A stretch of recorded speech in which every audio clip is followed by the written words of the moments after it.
Então, uma boa tarde a todos, né? A gente vai falar um pouco questão de eficiência reprodutiva e falar um pouco o impacto, né, que a estrutura do rebanho, a composição do rebanho, pensando nas diferentes categorias, né? Como que a gente aumentando a proporção de vacas em lactação dentro do rebanho, o que que isso impacta, né, na eficiência do sistema, mostrando um pouco de como que isso afeta a pegada de carbono do leite. Eu gosto sempre de falar, né, que a lactação é o estágio final do processo reprodutivo, então não tem maneira melhor de fazer a vaca produzir leite do que fazer ela parir. Então, todo o desenvolvimento da glândula mamária que a gente tem no final da gestação, até hoje a gente não conseguiu um processo que seja tão eficiente quanto a gestação para desenvolver a glândula mamária e fazer a vaca dar leite. E como é um estágio do processo reprodutivo, essa vaca, depois que ela pare, ela tem que, durante a lactação, voltar a ciclar e a gente emprenhar ela de novo para a gente ter essa vaca em produção o maior número de dias possível dentro do ano. E eu gosto muito de citar o trabalho do Keith McMillan, que está naquele livro que chama Large Dairy Herd Management. É um livro já de 99, que fala lá de objetivos do manejo reprodutivo. Então, a gente pode falar que a fazenda tem por interesse a produção de animais de genética superior para reposição ou venda. A gente sabe que tem produtor que trabalha com a genética. A gente pode pensar em adotar a inseminação artificial, isso minimizar a transmissão de doenças. Isso foi importante no passado, quando a gente tinha mais problemas de campilobacteriose, tricomonose, que hoje a gente não tem, apesar de a gente saber que isso é um problema endêmico, por exemplo, na Argentina, em gado de corte, mas no Brasil a gente tem muito pouco problema disso. A gente pode programar os partos de acordo com o mercado ou a estratégia de alimentação. Então, fazendas de produção de leite a pasto, concentrar os partos na época de maior oferta de pasto. Aqui em Minas Gerais, a gente, nos últimos anos, a gente tem uma variação anual do preço. Então, às vezes, a gente tem os maiores preços pagos acontecendo nos meses de abril, maio, junho, e aí os produtores tentam concentrar os partos nessa época para ter um maior volume de venda quando o preço do leite é maior. Mas o caso mais clássico aqui é da Nova Zelândia, que tem uma estação de monta, tem um período que as vacas ficam sem produzir leite. Então, é uma estratégia que algumas fazendas podem usar e o manejo reprodutivo ele é ajustado para que a gente consiga isso. A gente pode acasalar para característica específica, né? O exemplo clássico que a gente tem é o uso de touros com alta facilidade de parto, né? Para a gente ter pouco problema de distocia em primíparas. A gente tem um objetivo que aí é um objetivo mais importante, que vale para todo mundo, que é reduzir os custos com a manutenção de animal não produtivo. Então, se uma novilha pode parir com 24 meses, se ela está parindo com 30, a gente está mantendo esse animal por 6 meses a mais e ele não está produzindo leite para custear esse período que ele está mais na fazenda. Então, toda vez que a gente pensa em reduzir o intervalo de parto, reduzir a idade ao primeiro parto, a gente está reduzindo o custo de manutenção de animal não produtivo. Isso é o objetivo do manejo reprodutivo. E o que eu acho que é a grande demanda é estabelecer ou reestabelecer a lactação. Então, se a gente fala de novilha, a gente tem que emprenhar para ela ter a primeira lactação e maximizar a eficiência na conversão dos alimentos. Eu vou falar um pouco disso mais para frente, mas só lembrando que durante o início da lactação, quando a vaca está em balanço energético negativo, ela tem uma eficiência maior, ela transforma melhor comida em leite. Quando a gente pega uma vaca no final de lactação ou uma novilha gestante, a prioridade, né, da partição de nutrientes é direcionar o nutriente para a deposição de reserva corporal, de gordura, e não para a produção de leite nem para crescimento, se for um caso de uma novilha.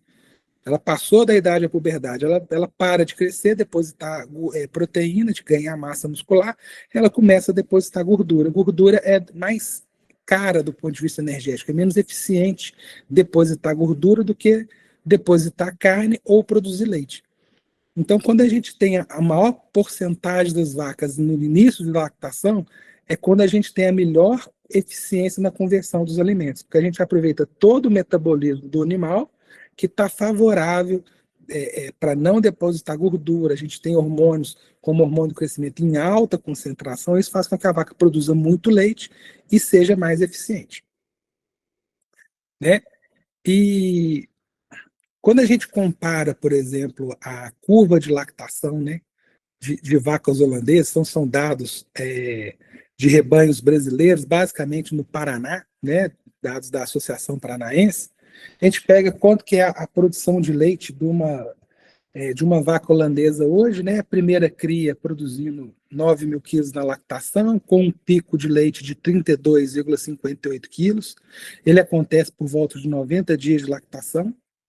E quando a gente pega a vaca de segundo ou a de terceira lactação, essa vaca vai produzir mais, então ela vai produzir de 8 a 10% a mais na segunda e na terceira cria do que na primeira, e a gente vai ter um aumento no valor do pico de lactação, que já vai para 40,8 e para 43,3, e esse pico de lactação ele é um pouco mais cedo, né? Ele está acontecendo aí por volta de 60 dias de lactação. Então, só para a gente também pensar que, quando a gente fala da produção da fazenda, a gente tem que lembrar que dentro do rebanho, a gente tem vacas de primeira, segunda e terceira cria, né? Lógico que vai ter algumas vacas de quarta, quinta cria, mas as fazendas hoje de alta produção, a vida útil média das vacas está em torno de 2,5 a 2,7 lactações.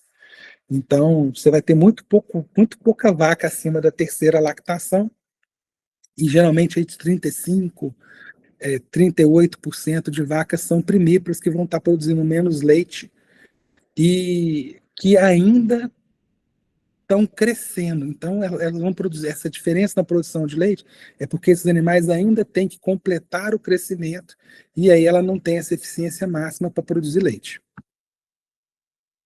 E aí, quando a gente pega uma fazenda, então, né, a Vanessa faz os trabalhos de avaliar a pegada de carbono, e a gente sai lá um resultado final, que é o resultado anual, média, de tudo que a fazenda falou. Mas, né, a fazenda ela tem vacas de diferentes ordens de parto, e essas vacas elas estão divididas em lotes de produção diferentes. Então, como a gente pega, né, uma fazenda que tenha vacas divididas em 3 lotes de produção, que estão, esse lote está dividido pela produção diária de leite, isso está relacionado com os dias em lactação, eu queria só comparar para vocês a diferença dessas vacas. Então, vaca do lote 1, ela tem em média 115 dias de lactação, são dados de uma fazenda real, tá? Com cerca de 500 vacas em lactação, uma cortesia do pessoal da Cargill, com dados reais, dietas reais. Então, esse lote 1 tem uma média de 51 quilos por dia, come 29,3 quilos de matéria seca, a dieta tem 43% de forragem, e a gente tem uma produção de 1,8 quilos de leite por quilo de matéria seca consumida.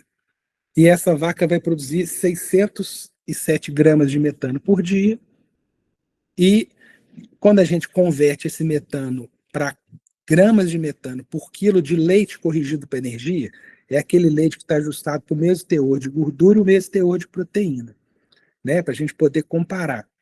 Então, essa vaca produz 10,7 gramas de metano por quilo de leite produzido. Quando a gente vai para o lote 2, as vacas já estão no terço médio de lactação, a produção de leite é mais baixa, elas estão comendo um pouco menos de matéria seca, mas essa dieta delas já tem uma proporção maior de forragem, então a digestibilidade da dieta é um pouco menor. Então você pode ver que o FDN da dieta é maior, né, então de 35%. E aí essa vaca vai produzir um pouco menos de leite por quilo de matéria seca consumida. Então vai cair de 1,8 para 1,51. Como ela diminuiu o consumo de matéria seca, a produção de metano por dia também cai, porque a produção de metano está muito ligada ao consumo total de matéria seca.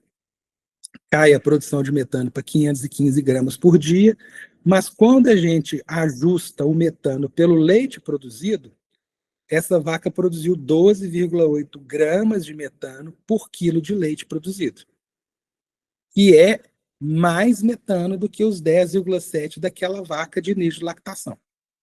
Quando a gente vai para o lote 3, né, uma fazenda de 500 vacas, uma fazenda média de produção alta, 329 dias em lactação de média, essa vaca vai estar com a média de 20 quilos, ela vai comer ainda menos matéria seca, parte disso porque ela está comendo mais forragem, então a dieta tem mais FDN, ela tem uma menor digestibilidade. Essa vaca vai produzir apenas 1,17 quilos de leite por quilo de matéria seca consumida, e como ela está comendo menos matéria seca, ela está produzindo menos metano por dia, 408 gramas. Mas, da mesma forma, quando eu converto a produção eu ajusto a produção de metano para a produção de leite, o que acontece? Essa vaca está produzindo 17 gramas de metano.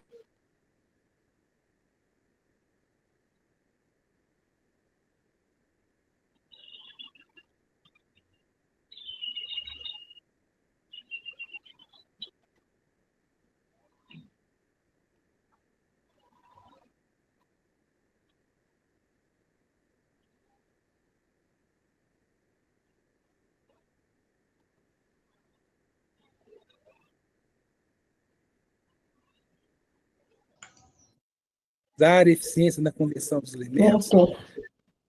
Ô, Oi, Bruno, oi. cortou um pouco. Você podia voltar? Você ficou uns minutinhos aí congelado. Ah, você pode falar onde que eu parei? Nessa tabela, Na tabela ainda, você estava complementando ela. eu estava em qual linha? Se alguém puder. Onde que eu parei? Eu cheguei a falar do lote 1, dos 10,7? Já estava no último lote, Bruno.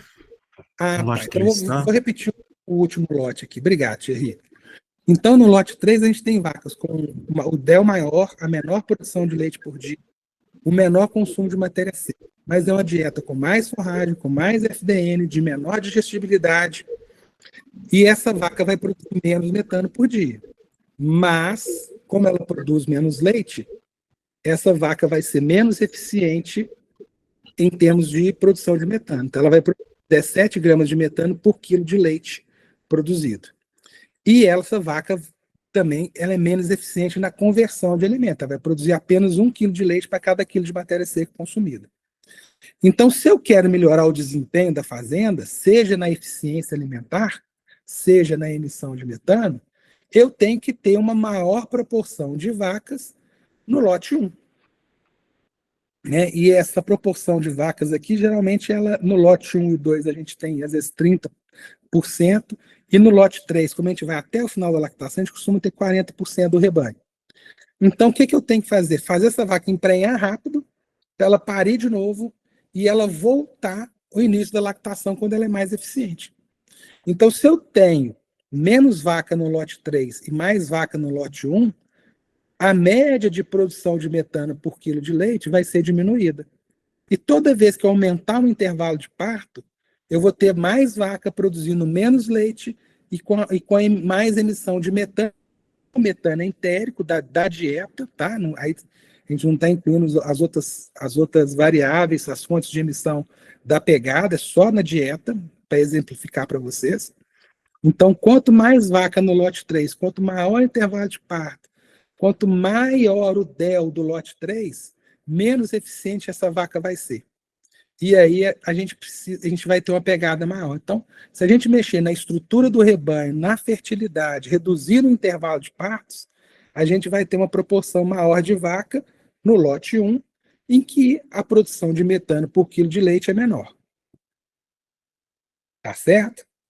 E por que existe essa eficiência maior? Porque se a gente pega a curva aqui, né, da energia que a vaca gasta em azul para manter-se lactação, em verde é o que a vaca tem de energia da dieta, e em vermelho é a mobilização de reservas corporais. Se a gente pega até 90 dias, essa vaca está em balanço energético negativo, né? E é o período de reprodução que a gente tem nela, que é o desafio que a gente tem. E depois de 90 dias, essa vaca, vou voltar aqui, o que acontece? A curva da energia da dieta é maior que a curva da energia de mantença e lactação. Então, essa vaca está no balanço energético positivo. Ela está comendo mais do que ela precisa e ela começa a depositar reservas corporais. Ou seja, antes do pico, né, enquanto essa vaca está em balanço energético negativo, tudo que ela come vai para o leite, além do que ela mobiliza de reserva corporal. Então, ela é mais eficiente. No terço final de lactação, ela está comendo mais do que a exigência dela e esse nutriente que ela come a mais vira reserva corporal, né? Vira gordura, e a gente não quer depositar gordura, porque a gente também, do ponto de vista de produção, vacas gordas são vacas que dão mais problema metabólico. Então, a gente tem que controlar isso. E o desafio da reprodução, que se a gente quer emprenhar a vaca para ter um intervalo de parto de 12 meses ou de 13 meses, esse período de reprodução ele começa quando a vaca ainda está diminuindo o balanço energético negativo, mas antes dele virar positivo. Então, é um desafio muito grande que a gente tem que ter a vaca muito bem manejada para ela ter pouca doença, pouco problema inflamatório no início da lactação, para ela conseguir emprenhar nesse período de 90 até 120 dias pós-parto, para a gente ter um intervalo de parto de 12 a 13 meses. Né? Então, essa parte inicial é para a gente ver assim, como que esse metabolismo das vacas influencia a eficiência, como que a divisão do lote, quando a gente olha para a fazenda, a gente tem que ver que as vacas estão divididas em lotes de produção. A gente sabe que tem fazenda que ainda não maneja os animais em lote, é um lote único, e às vezes você não consegue atender, e aí acaba que aquele balanço energético positivo pode ser muito mais positivo, porque você está dando mais do que a vaca precisa, e às vezes a vaca de início de lactação está recebendo menos do que ela precisa, porque a gente não ajustou o manejo. Né? Mas como é que isso afeta a produtividade? Então, vamos considerar um rebanho holandês, né, em que no gado holandês a gente tem uma característica que é uma persistência de lactação grande e a gente consegue manter essa vaca seca 60 dias. E eu vou fazer o contraste depois com o rebanho girolando, em que a gente não avançou no melhoramento genético ainda do girolando para persistência de lactação, e é comum a gente ir em fazendas produtivas de média a alta, mas a gente tem um período seco aí de 75, 78 dias. Não é comum a gente achar fazendas de girolando com um período seco maior de 60 dias. Nós vamos mostrar os dois efeitos. Né? Então, aqui eu trago de volta a questão da lactação, que a gente já apresentou, e essa vaca, em média, 9.474 quilos de leite em 305 dias. Tá? Então, nós temos um rebanho que está dividido em fases, em lotes de produção, e esse rebanho está também dividido em ordens de parto. Né? Então, muitas vezes, essa fazenda, o ideal é que ela estivesse trabalhando com as primíparas num lote separado, então a gente teria já 4 lotes. Tá? Mas vamos considerar, para esse efeito, né, que a gente vai fazer uma simulação, nós vamos considerar dados reais que são de produções de leite entre 2010 e 2019, dos dados da Associação Paranaense, um trabalho publicado por Evangelista e colaboradores de 2024. Tá certo? Então, a gente tem esse gráfico, essa tabela aqui, desculpa, em que a gente tem a duração do período de serviço, de 80 a 170 dias. Então, a gente aumenta o período de serviço, é o intervalo entre o parto e a concepção.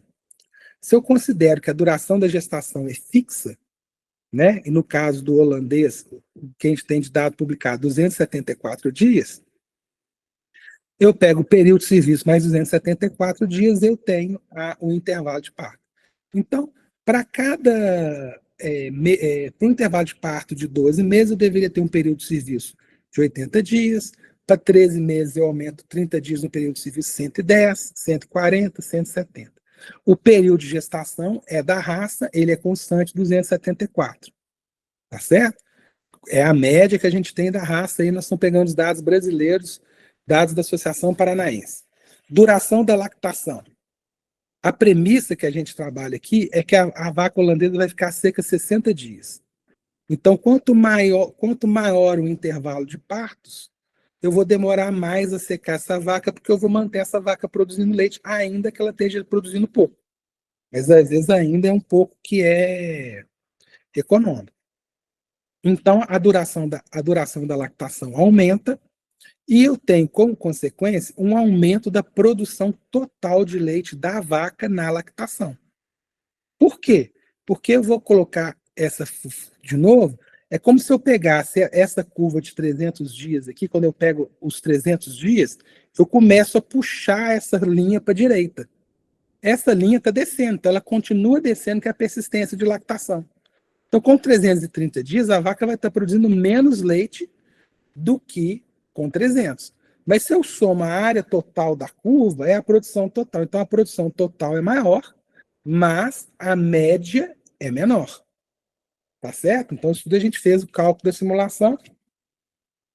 Então, se eu tenho esse rebanho de 9.400 quilos de leite, com intervalo de parto de 12 meses, eu teria uma média de 30,1 litros por dia. A produção de leite por dia de intervalo de parto, que é os 9.474 quilos, dividido pelo intervalo de parto em dias, 365. Aí vai para 25,9. E o período seco, 60 dias fixos. Então, o que acontece? Numa vaca holandesa, quando eu aumento o intervalo de parto, eu aumento a duração da lactação, eu aumento a produção total de leite, mas a gente reduz a produção média diária. Então, você vê que está andando de 0,9 a 0,8 de queda. A cada mês, você cai 0,8 na média de produção de leite. Por quê? Porque eu estou aumentando a lactação quando a produção de leite da vaca é baixa. Então, eu não consigo manter a produção do mês anterior. Então, se a gente trabalha com uma persistência de lactação de 8%, quer dizer que, na verdade, ela vai produzir no mês seguinte 8% a menos do que ela produziu no mês anterior. Então, isso vai dando um efeito na produção média.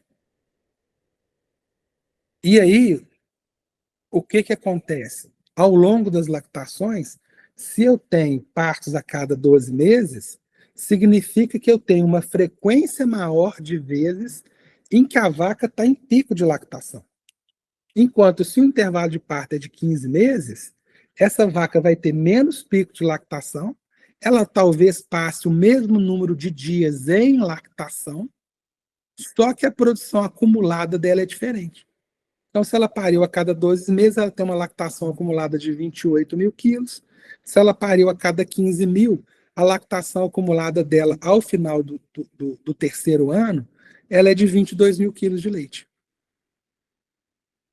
A vaca manteve-se em lactação, mas ela está produzindo menos leite. E se ela está produzindo menos leite, ela está lá no lote 3. E no lote 3 ela come menos, mas é uma dieta que é mais rica em FDN, que tem mais volumoso, então ela precisa de menos concentrado, e é uma dieta que emite mais metano por quilo de leite produzido. Então, quando eu tenho mais vaca parindo por ano, eu vou ter mais pico de lactação, eu vou estar trazendo essa vaca para a fase que ela é mais eficiente, que é o início da lactação. Tá certo? Então, vamos levar isso aqui para a questão de produtividade agora. Tá? Então, quando eu olho a produtividade, vou colocar aqui algumas características importantes, como porcentagem de vacas em lactação. Então, um rebanho de 100 vacas, com intervalo de parto de 12 meses, a gente tem 83% de vacas em lactação. Então, eu estou considerando que em 12 meses, as 100 vacas pariram.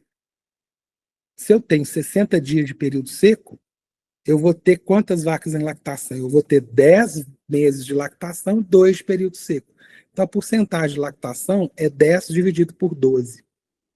Com o intervalo de parto de 13 meses, a porcentagem de vacas em lactação é 13 dividido por 11, porque o período seco é fixo em 60 dias. 14 meses, a porcentagem de vaca em lactação são 12 meses de vaca em lactação dividido por 14 meses de intervalo de parto, porque são 2 meses secos. Então, no gado holandês, né, na vaca pura especializada, eu aumento o intervalo de parto e eu tenho um aumento da porcentagem de vacas em lactação.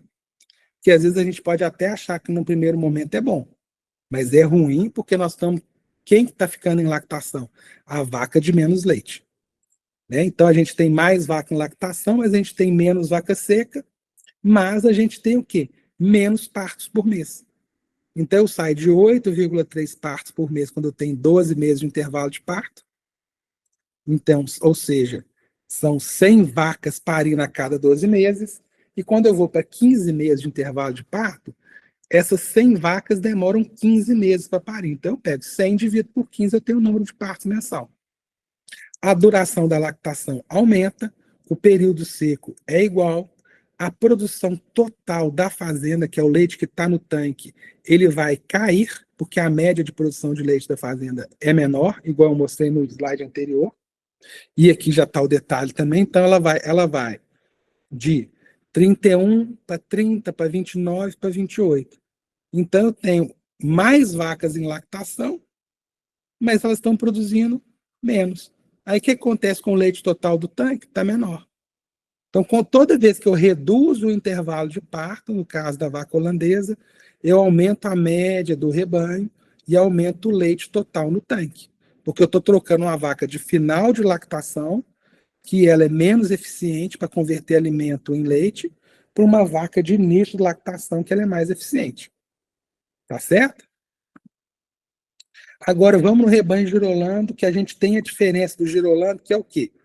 Que é essa duração da lactação. Então, a gente pegou dados, a Embrapa, ela coordena o Programa Nacional de Melhoramento Genético do girolando. Então, são dados que a gente tem do rebanho. Eu vou mostrar para vocês aqui a média geral,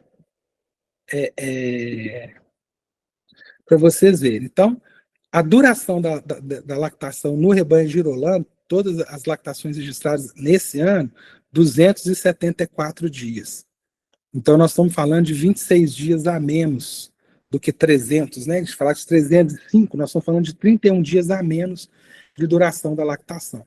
A produção de leite desses animais registrados com controle leiteiro oficial, 5.500. A produção da lactação total, 6.133, porque tem vaca que continua produzindo além dos 305 dias. Então, quer dizer que se a média aqui é 5.500 e a produção total é maior que 5.500, tem muita vaca que vai produzir leite 330, 360, 390 dias, mas vai ter muita vaca que vai estar abaixo de 270, 240, 250, 260 e a média 274. Tá? Então, só para a gente ter a média do rebanho girolando, que é o que a gente tem registrado hoje na Associação do Girolando. E são dados oficiais. Então, vamos simular com esses dados a mesma situação. Aqui já começa o primeiro exemplo que muda, que a duração da lactação ela é fixa em 274, que é a média da raça. Tá certo? O intervalo de parto aumenta, a duração da gestação 274, e a duração da lactação é igual. Então, 274. No holandês, eu vou voltar lá, a gente tinha colocado a lactação de 305 a 396.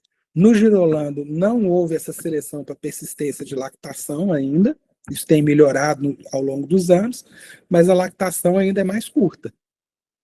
O leite total fica igual, que é diferente, porque a duração da lactação ficou igual e a produção total ficou igual. Então, muitas vezes eu tenho um rebanho girolando que às vezes ele está com a média de produção boa, mas ele está com um intervalo de partos ruim.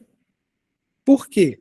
Porque as vacas de baixa produção foram secas e não estão no rebanho, produzindo pouco leite. Ela produziu abaixo de 10 litros e entrou como critério para secagem, por exemplo. Então, quem fica em lactação são vacas com produção de leite maior. Então, às vezes, você olhar a média de produção do rebanho não é um bom indicador de que esse rebanho está com um bom desempenho reprodutivo ou não. E por quê? Quando a gente vai no período seco aqui, 82, 113, 140, 174 dias de período seco. Então a vaca fica, às vezes, muito tempo seca, essa vaca seca tende a engordar, tende a parir com score corporal maior, ela vai ter mais problema metabólico, vai ter mais chance de ter cetose, mais chance de ter distúrbio metabólico e produzir pouco leite na próxima lactação. E aí você vai acumulando um problema ao longo do tempo. E aí o que acontece de mais impactante? Então, né, e é para vocês terem como uma referência, desculpa. No holandês, a gente aumenta a duração da lactação e cai a média. No girolando, a média permanece igual, mas cai o número de vacas em lactação. Então, de 74, 69, 64, 59,9. Então, tem menos vaca dando leite, tem mais vaca seca, o número de partos cai da mesma forma que cai no holandês, né? Mas a produção de leite cai mais e, às vezes, você vai olhar a média do rebanho, a média do rebanho está igual. Ué, Bruno, mas o negócio está todo ruim e está igual? Por que essa vaca não emprenhou? Bem, isso aqui é um exercício de simulação para vocês verem o impacto da reprodução. Para eu simular, eu tenho que tirar os outros efeitos aqui. Então, a gente tem que entender que numa fazenda com intervalo de parto de 15 meses, não é só a reprodução que vai estar ruim. Eu vou ter mais problema sanitário, eu vou ter mais problema reprodutivo, eu tenho problema de inseminação, e é lógico que a média na fazenda real, ela vai ser menor. Mas se eu isolasse esses problemas e trabalhasse, por exemplo, só com uma questão do sêmen. Então, eu estou trabalhando com sêmen de baixa fertilidade que vai emprenhar poucas vacas. O resto está tudo igual. Qual que é o impacto desse sêmen de baixa fertilidade na produção das vacas? É isso. Tá? No mundo real, nós vamos chegar na fazenda, a média vai ter caído. Por quê? Porque o desempenho, o manejo nutricional ruim, o manejo sanitário ruim, vão aumentar o intervalo de partos e a média de leite da fazenda vai produzir. Mas isolando o efeito do intervalo de parto desses outros efeitos, que é o que eu quero mostrar para vocês. Tá certo? Isso que é uma simulação. Então, o que acontece? No caso do girolando, a média de produção de leite da fazenda não reflete muito bem a porcentagem de vacas em lactação. E não é comum nos eventos que a gente faz aqui na Embrapa, quando a gente pega alguns produtores, a gente começa a perguntar quantas vacas ele tem no leite, quantas vacas ele tem solta no lote de vaca seca. E aí a gente vê muito, assim, 40%, 50% de vaca seca, não é incomum. Por quê? Porque essa vaca tem uma persistência baixa, ela secou, ela não está produzindo leite e o produtor está mantendo ela. E aí é um efeito pior do que o da holandesa, que, como a gente tinha problema reprodutivo na holandesa e a gente não conseguia emprenhar, foi feita uma seleção genética, um melhoramento muito grande para produção e persistência. Para quê? Para tampar o buraco da reprodução que estava ruim. Não é porque é melhor produzir leite por mais tempo, porque a gente não conseguia emprenhar as vacas. Então a gente selecionou ela para persistência, selecionou ela para produção de leite, porque a gente não conseguia reproduzir. Mas hoje todos os grandes rebanhos, as fazendas de média grande, elas querem reduzir o intervalo de parto. Por quê? Porque esse ganho que eu mostrei para vocês, ele continua. Agora, se a gente avançar um pouco e a gente ver como que isso fica sobre as emissões de gás de efeito estufa, né? Então, a gente tem um modelo proposto lá pelo Phil Gainsworth, em 2004, em que a gente tem que variáveis reprodutivas como taxa de detecção de cio, taxa de concepção na primeira inseminação, número de serviço, número máximo de serviço, número de vezes que a vaca é inseminada, vão determinar a probabilidade de concepção, que vão ditar qual que é o intervalo de partos. Junto com isso aqui, a gente determina o período voluntário de espera. Então, rebanhos de alta produção hoje, eles costumam trabalhar com um período voluntário de espera maior que 45 dias. Então, a gente conhece fazenda que está começando a inseminar as vacas com 55, 60, às vezes até 65 dias. Então, isso vai afetar o intervalo de parto. Isso, né? Então, essa duração do intervalo de parto impacta a distribuição das vacas que parem por mês. que vai impactar a produção diária de leite. O leite vai determinar o fluxo de insumos na propriedade, porque quanto mais leite, maior a receita e maior o fluxo de insumos, quanto que tem que ser a produção de forragem, quanto que é a compra de concentrado, qual que é a energia que a gente gasta na fazenda, quanto de nitrogênio a fazenda gasta, pensando principalmente que ela tem que adubar pasto e forrageira para a produção de volumosos. Essa dinâmica também afeta a composição do rebanho entre vacas e novilhas, e isso tudo afeta a produção anual de leite. Isso tudo soma para a emissão total do rebanho. Né? Então, tudo isso que a gente varia, que vai variar o número de vacas que parem, a média de produção de leite, afeta a produção anual de rebanho, anual de leite do rebanho. Se você tem o mesmo fluxo de insumos que você compra de fora da propriedade, mas produz menos leite, a emissão do rebanho ela pode ser a mesma, mas com menos leite a pegada é menor. Então, a gente tem que sempre corrigir essa emissão total também para a produção de leite.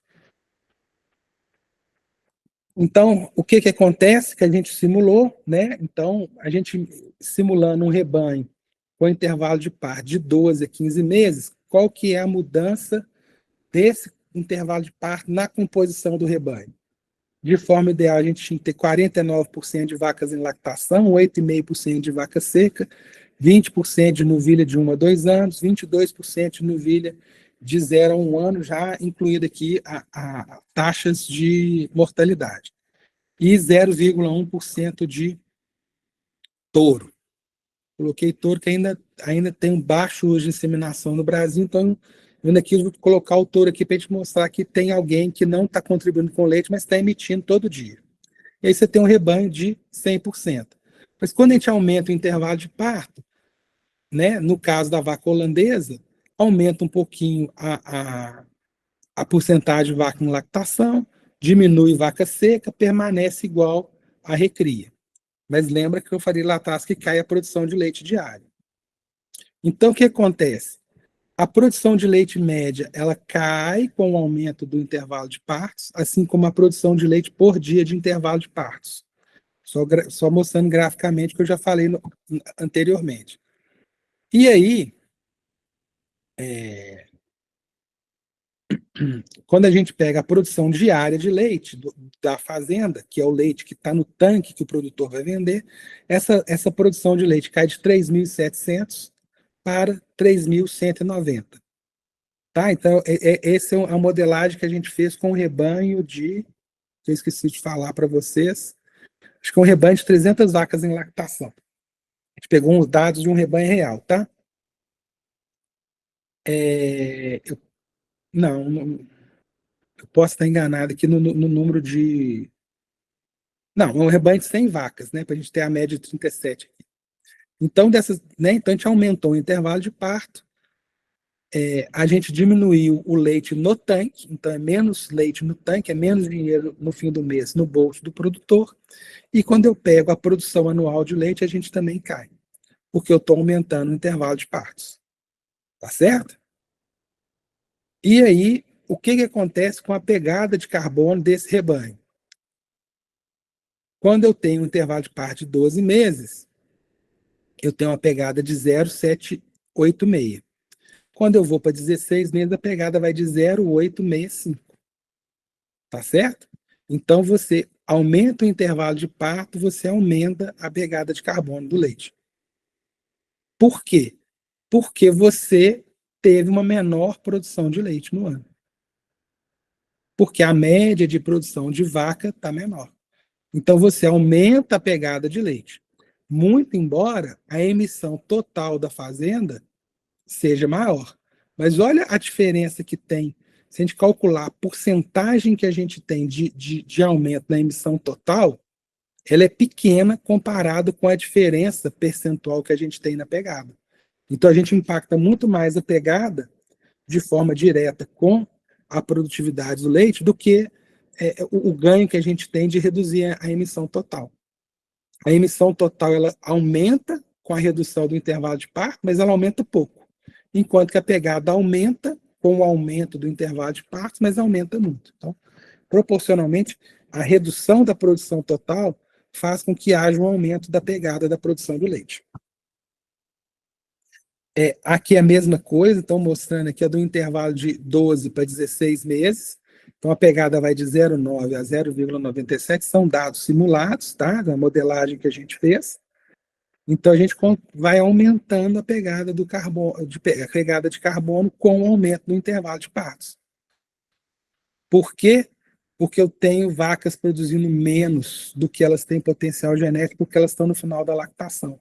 Porque eu preciso trazer essas vacas por um intervalo de parto menor, eu tenho mais vaca recém-parida, que é mais eficiente na conversão de alimentos e ele é mais eficiente em produção de metano por quilo de leite produzido. Um outro efeito é da idade ao primeiro parto. Né? Então, quando a gente pega a idade ao primeiro parto, vou imaginar que a fazenda tem o mesmo manejo de vacas, a gente não está mudando, é a nossa premissa. Mas eu tenho novilhas parindo com 24, 26, 28 e 32 meses.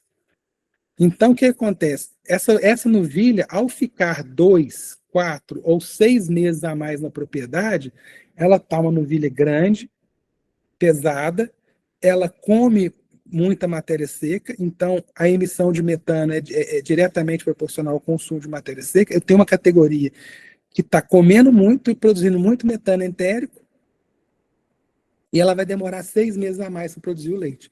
Então, a pegada de carbono da fazenda aumenta com o aumento da idade ao primeiro parto. Então, se eu penso na estrutura de rebanho, para eu ter o maior número possível de vacas em lactação, eu tenho que ter o menor número possível de novilhos em recria. Né? Eu quero maximizar a produção de leite na fazenda. Eu tenho que ter o maior número possível de animais produzindo leite. Então, eu tenho que reduzir a porcentagem de animais improdutivos. Qual que é o primeiro caminho que eu tenho que fazer? Reduzir a idade ao primeiro parto. E a gente tem muita fazenda aí que tem alguns animais que parem aos 24, mas quando a gente vai lá, recupera os dados do ano, às vezes a fazenda está com 26, 27. Ah, mas a novilha pariu com 24. Pariu, mas não é a média da fazenda. Porque para ser com média de 24, tem novilha que tem que ter parido com 22, 23. Né? Então você vê que é um caminho que a gente ainda tem muito que fazer.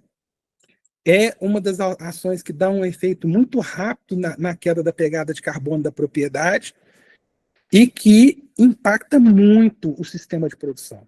Porque quando você começa a alimentar melhor as novilhas, para elas parirem com 24 meses, vocês podem ter certeza que a novilha vai chegar mais bem preparada ao primeiro parto, com peso adequado, e vai produzir mais leite do que ela produziria parindo aos 28 ou 32. Porque nós vamos mudar a maneira como a vaca é preparada para parir. Tá certo? E aí a gente vai ter uma novilha parindo com peso adequado, mais nova, mas com peso adequado, e vai estar produzindo até mais leite do que um animal que não esteja bem preparado, bem condicionado. Se a gente joga agora e associa, né,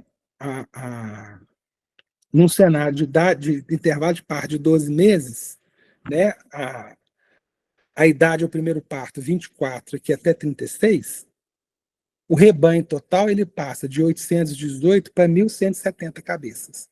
Mudou o número de vacas em lactação? Não.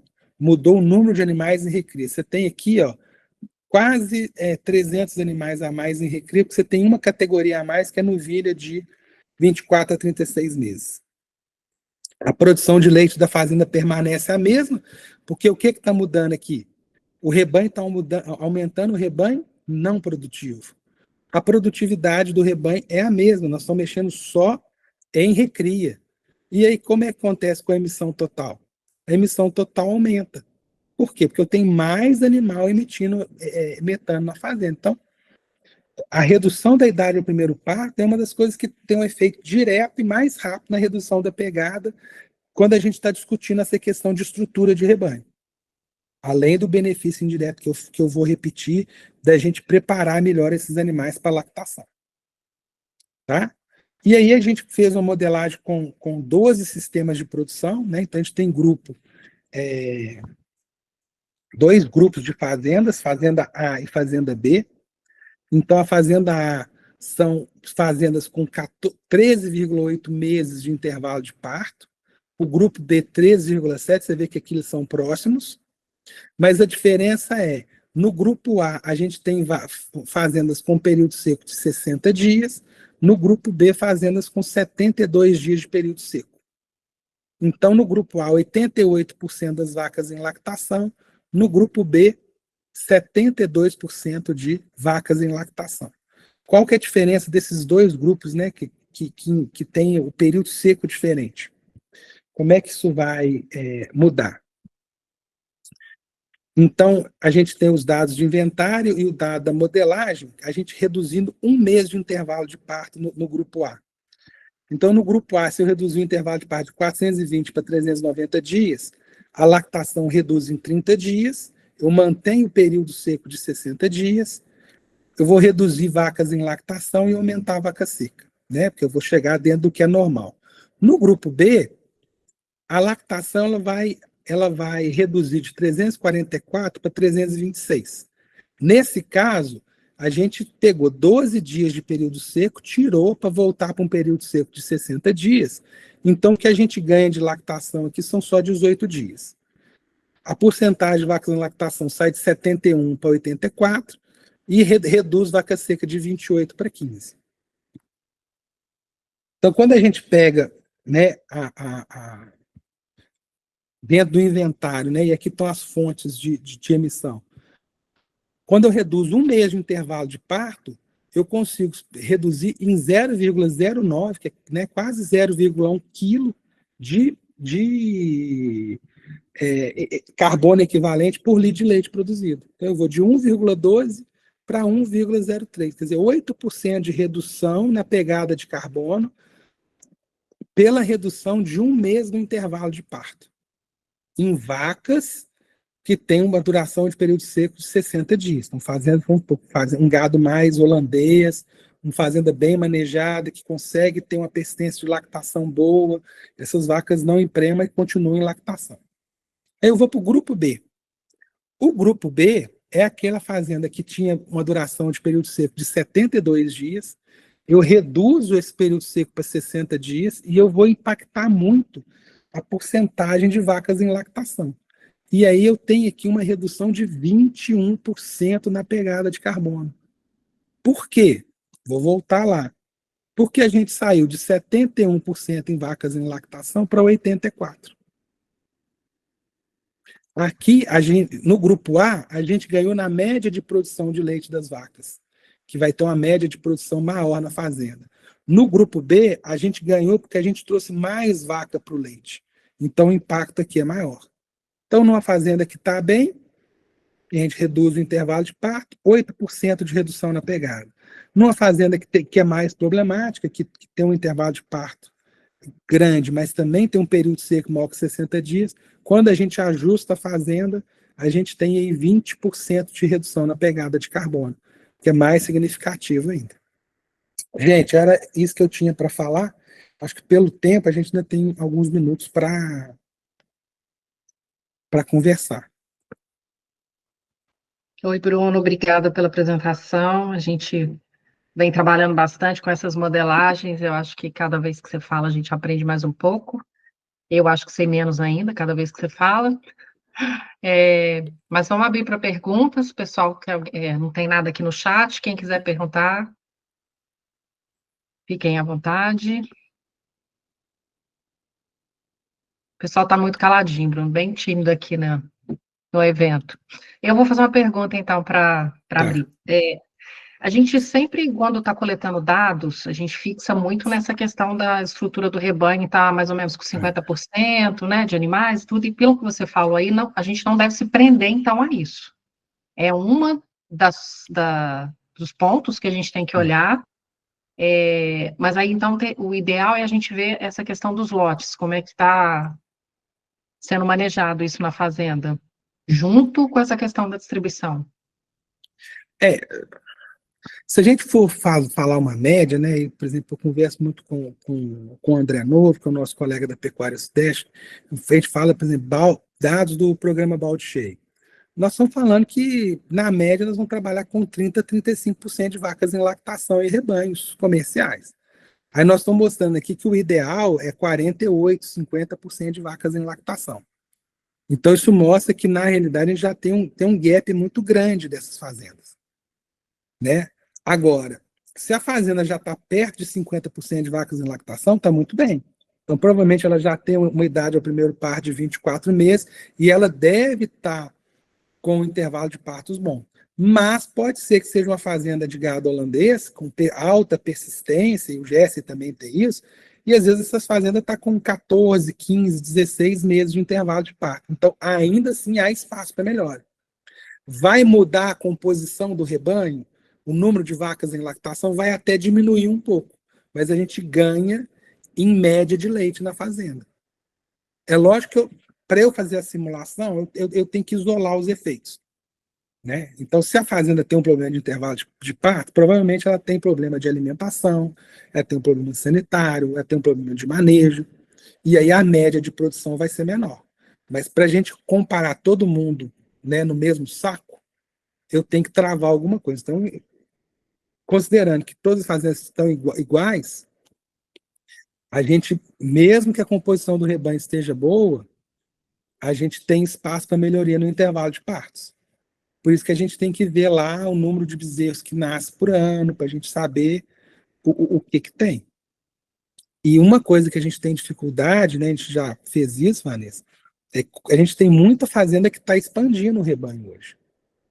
Então a gente vê fazenda hoje usando semi-insexado, e a gente tem aí 65, fazenda chegando a 70% de nascimento de fêmeas. E essas fazendas estão retendo a maioria das fêmeas, e quando você vai no lote de primíparas, você tem quase 50% de vacas em lactação são primíparas, porque a fazenda está crescendo. Então, a modelagem que eu faço também é considerando um rebanho estabilizado. Então, quando a gente vê, por exemplo, um retrato, e aí a gente vê que tem uma recria muito grande, a gente tem que entender se aquela recria está grande porque ele está segurando vaca para crescer, segurando bezerra para ele crescer o rebanho, ou se realmente elas estão parindo numa idade mais alta.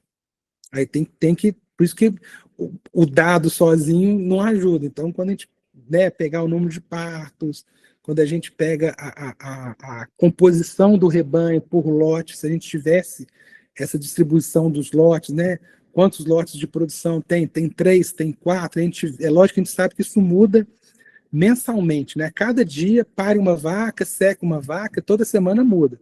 Mas a gente tiver um retrato de quando foi na fazenda, como que está essa distribuição dos lotes, né? Então, lote 1, 30 vacas, lote 2, 30, lote 3, 40, já é um insight que ajuda a gente a entender a duração da lactação do rebanho. Porque tem muita fazenda que tem os softwares de gerenciamento, igual o Ideagri, que a gente consegue recuperar no período de um ano a duração média da lactação, o número médio de dias em lactação, o intervalo de parto que aconteceu efetivo naquela fazenda. E aí a gente consegue ter um diagnóstico real. Mas a gente sabe que muitas vezes a gente não tem esse grau de detalhamento no controle zootécnico. Então, quando a gente busca esse dado da distribuição dos lotes, a gente começa a imaginar como que aí a gente não está na fazenda, né? São vocês técnicos que estão lá. Às vezes esses dados começam a fazer a gente pensar o que pode estar acontecendo na fazenda e a gente vê onde que dá para melhorar. Por isso que essa coleta de dados ela é importante, às vezes a gente precisa ter um detalhe maior, né, Vanessa? Acho Até que para sim, dar acho que subsídio, a gente orientar onde que é possível mexer. sim. Ô, Bruno, pegando um gancho nisso que você falou aí dos dados do programa Balde Cheio, que de experiência você acredita, não digo que é um ponto só, são muitos, mas que é o que mais impacta nessa questão da gente ter um baixo percentual de vaca em produção? É inseminação, essa questão da idade ao primeiro parto? O que falta ainda para dar esse up, assim, vamos falar em rebanho, assim, quando a gente pensar em média nacional, né? Eu acho que tem uma questão de manejo nutricional que a gente tem que melhorar ainda. eu acho que a gente, nas visitas que vocês têm feito, que a gente tem feito, a gente vê que no sul do país, muitas fazendas ainda não têm divisão de lotes de produção. A gente sabe que aqui, em algum momento, as próprias empresas de nutrição, elas entraram com algumas recomendações de lote único de dieta, e é possível trabalhar a nutrição com lote único, né? Só que você tem que ter um rebanho muito bem padronizado, muito bem selecionado, com alta persistência de lactação, para você conseguir trabalhar com lote único. A gente viu até, né, mesmo fazenda que tem ordenha robótica, ela tem a complementação do concentrado na hora da ordenha para diferenciar a exigência da vaca. Então a gente percebe ainda que trabalhar a nutrição do rebanho, dividir esse rebanho em lotes e dar para a vaca o que ela precisa, a gente consegue melhorar. Porque muitas vezes você vai nessas fazendas, você tem vaca muito magra e vaca muito gorda. O ideal de fazenda é que você tivesse tudo igual, né? Você vai no lote de bezerros, estão todos mais ou menos iguais, você não consegue separar. Você vai no lote de vaca, elas estão mais ou menos da mesma carne, mesma escola corporal. Você chega no lote de uma fazenda que você tem vaca muito magra e vaca muito gorda, você vê que tem alguma falha de manejo ali que pode ser melhorada. É lógico que você tem problema que veio do ano passado, da lactação passada, de uma falta de silagem que aconteceu, que às vezes a fazenda tem uma explicação para isso. Mas o ideal é que toda vez que a gente chegasse numa fazenda, quanto mais uniformes os lotes de tamanho, de escola corporal, quer dizer que essa fazenda tem um manejo mais refinado. E às vezes quando você pega fazendas que tentam simplificar o manejo nutricional, a gente está penalizando a vaca do início da lactação.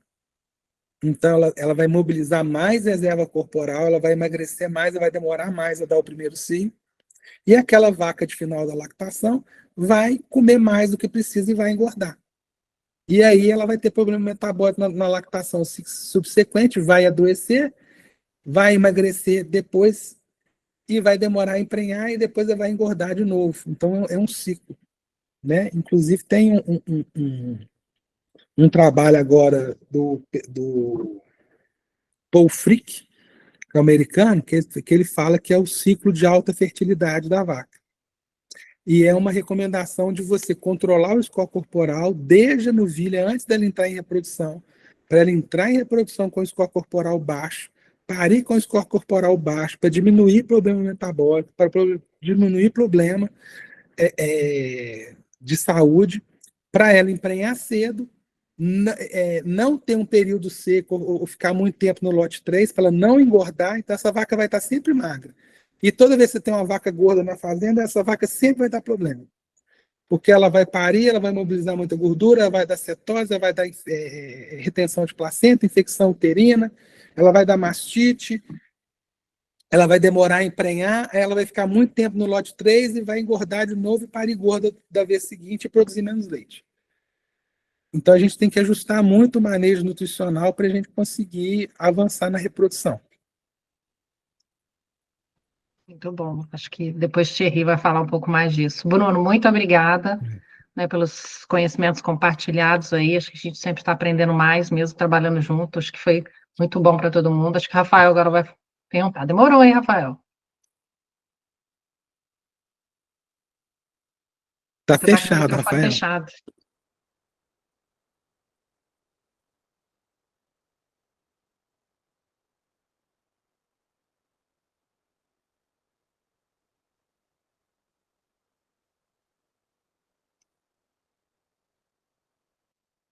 Você vai falar, Rafael?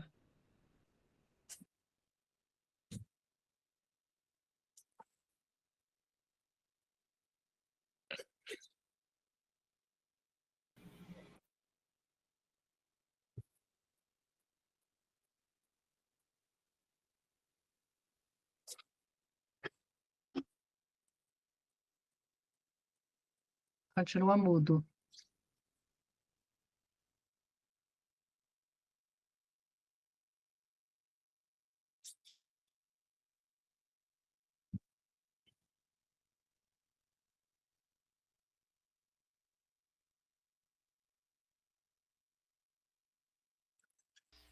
Agora vai.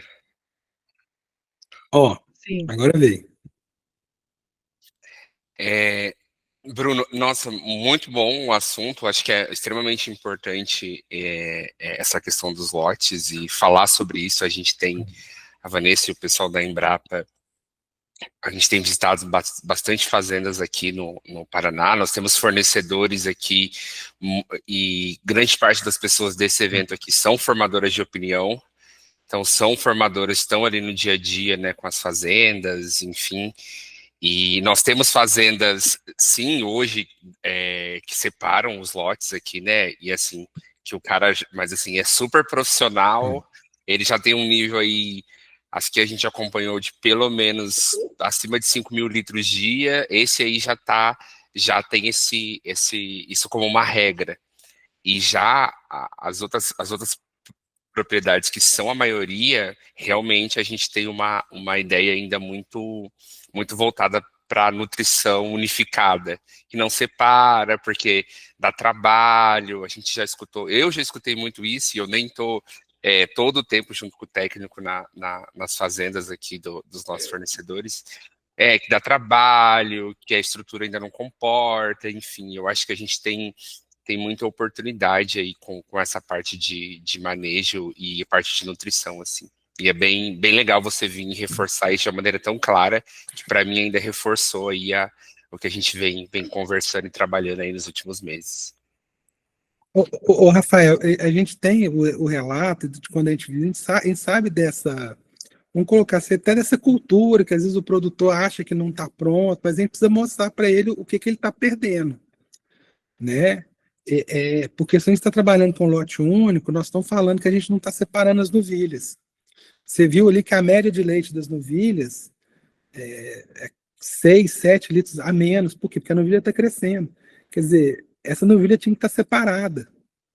Aí, essa novilha, a gente não falou da parte de bem-estar, de comportamento. Essa novilha, ela vai apanhar das vacas mais velhas, das vacas dominantes. Essa novilha só vai chegar no coxo 1 hora e meia depois que a vaca mais velha comeu. Então, e aí, se a dieta não for bem feita, a vaca que chega primeiro seleciona. A novilha, quando ela chegar no coxo, ela já não vai ter a dieta melhor para comer, porque ela foi excluída, vai ficar menos tempo no coxo comendo.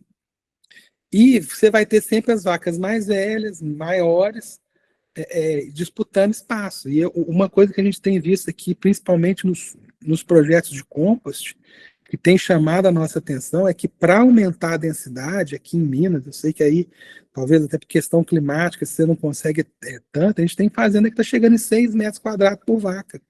Só que nós estamos chegando a menos de 40 centímetros de coxo por vaca. E aí não cabe todas as vacas na pista de trato. Então alguém vai ficar para comer depois. E aí, se a fazenda não está com o manejo muito azeitado, quem comer depois está comendo pior. Porque tem seleção. Agora, se você imaginar do ponto de vista do comportamento da fisiologia, essa vaca tinha que sair da ordenha, ficar meia hora em pé, comer vorazmente, né? Como se não comesse uma semana, encher o rumen, deitar e ruminar. E essa vaca está em pé esperando lugar no coxo. O que acontece com o consumo total de matéria seca dela no dia? É menor, então ela vai comer menos, vai produzir menos, vai emagrecer mais. Então tem uma série de coisas que é até difícil a gente quantificar o efeito. Mas que a gente tem que trabalhar isso. E às vezes a fazenda não está, a gente sabe que não. Às vezes a fazenda não tem estrutura para fazer uma dieta total por lote, mas tem muita gente trabalhando com a dieta, com a dieta total parcial. Faz uma dieta base para todo mundo no vagão e depois, para aqueles lotes de maior produção, você complementa com um concentrado a mais. E aí você viabiliza a operação logística de trator, de vagão, para você conseguir, e você consegue atender aquelas vacas de maior produção. Você consegue, por exemplo, aqui em Minas, a gente usa muito, por exemplo, suplementação com caroço algodão. Então, às vezes você não precisa dar o caroço algodão para todo mundo. Aí o caroço entra no lote, na dieta de lote 1 e 2, por exemplo. Você entendeu? Então, às vezes você faz essa dieta total parcial complementando. Não é o ideal, mas às vezes é melhor do que fazer.